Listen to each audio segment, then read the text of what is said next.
తాళి కట్టిన తర్వాత మాత్రమే మీ సీట్లో మీరు దిగిరండి. దిగిన తర్వాత టికెట్లు తీసుకుని కిందకి నడిచారు కదా, సేమ్ అంత డిస్టెన్స్ పైకి వెళ్ళాలి.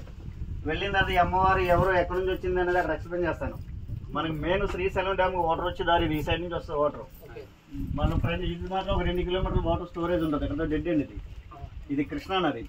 ఈ కృష్ణానది జన్మస్థానం మహారాష్ట్ర మహాబలేశ్వరం.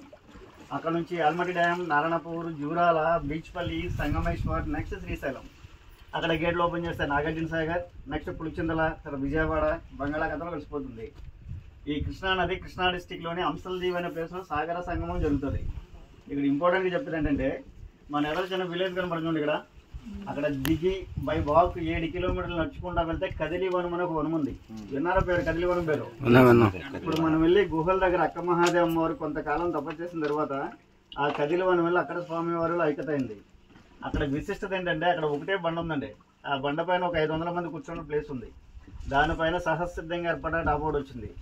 పూర్వం రోజుల్లో ఋషులకి సాధువులకి అందరికీ అమ్మవారు ప్రవచనలు చేసేదండి. అక్కడ అక్క మహాదేవ అమ్మవారు రచయిత్రి ప్లస్ విద్వాంసరాలు కూడా చాలా రచనలు చేసింది ఆ బండ పైన. ఆ కదిలి వనం నుంచి ఇంకొక 8 కిలోమీటర్లు నడవగలిగితే దత్తాత్రేయుడు తెలుసు కదా, శ్రీపాద వల్లభ, ఆయన ప్రగాఢ స్థానం ఉంది. ఆయన పాదాలు ఇప్పటికీ ఉన్నాయి అక్కడ. మొత్తం 15 కిలోమీటర్లు ప్యాకేజ్ అది. మీరు అక్కడికి వెళ్ళాలనుకుంటే తెలంగాణ ఫారెస్ట్ పర్మిషన్ లెటర్ తెచ్చుకోవాలి. శ్రీశైలం నుంచి హైదరాబాద్ రూట్లో మధ్యన అచ్చుంపేట అనే ఒక ఊరు ఉంది, అక్కడ ఇస్తారు లెటర్. అది తీసుకొని మా మేనేజ్మెంట్కి చూపిస్తే బోట్ అరేంజ్ చేస్తారు. అది ఒక రోజులో వెళ్ళి రాలేమున్నది. ఒక నైట్ అక్కడ ఉండి స్వామి అమ్మవారి దర్శనం చేసి మరుసటి రోజు రావాలి. అవి తపస్సుకి ధ్యానానికి అనువైన ప్రదేశాలు. అవి ఏదో పిక్నిక్ యాత్ర విహార స్థలం అనుకుంటే కళలో కూడా వెళ్దాం అనుకుంటే అక్కడికి ఆల్మోస్ట్ 650 రూపాయలు టికెట్ పెట్టారంటే 199 మంది. టూరిజం వల్ల 4 గంటలు బోటింగ్ పెట్టారంటే గుహలు ఏమున్నాయంటే చూసొస్తున్నాడు బయలుదేరి వస్తున్నారు. మీరు వెళ్ళేది అయితే పిక్నిక్ యాత్ర స్థలం అయితే కాదండి. అది ఒక ఆధ్యాత్మికమైన స్థలం. దాన్ని తక్కువ భూమి అని పిలుస్తారు. మీరు ఈ తక్కువ భూమిలో 70 అడుగులు నడుచుకుంటూ వెళ్ళాలి. ఈ 70 అడుగుల్లో 40 అడుగులు మాత్రమే నడుచుకుంటూ వెళ్తాం. మనం 30 అడుగులో 15 అడుగులు వంగుని వెళ్ళాలి, 15 అడుగులు క్రాస్గా వెళ్ళాలి. లోపల చీకటి ఉంటుంది, ఆక్సిజన్ డబ్బులు ఉంటుంది, గర్భిణీలు ఉంటాయి, గర్భిణీ కూడా ఉంటుంది. చీకటిలో వెళ్తారు కాబట్టి చాలా జాగ్రత్తగా వెళ్ళి స్వామిని చూసి రావాలి. లోపల రాళ్ళు కూడా చాలా షార్ప్గా ఉంటాయి లోపల. మీరు ఈ విషయాన్ని విన్నారా?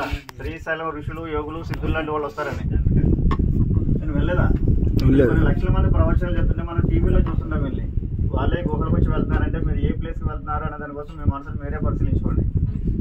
గుహ లోపలికి 70 అడుగులు నడిచి వెళ్ళాలి. 70 అడుగులు 40 అడుగులు నడిచి వెళ్తాం. 15 అడుగుల్లో 30 అడుగులు 15 అడుగులు 15 క్రాస్కి వెళ్ళాలి. చీకటిలో వెళ్తారు. చాలా జాగ్రత్తగా వెళ్ళి స్వామిని దర్శనం చేసుకురండి.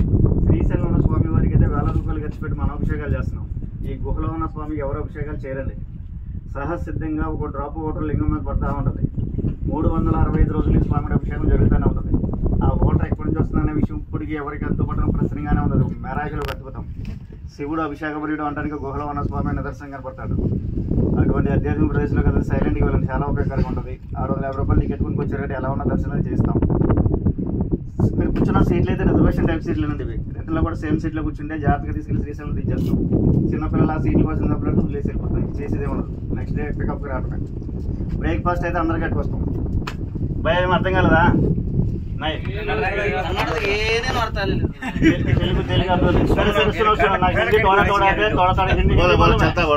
हिंदी चलता कन्नड़ असल रात నాకు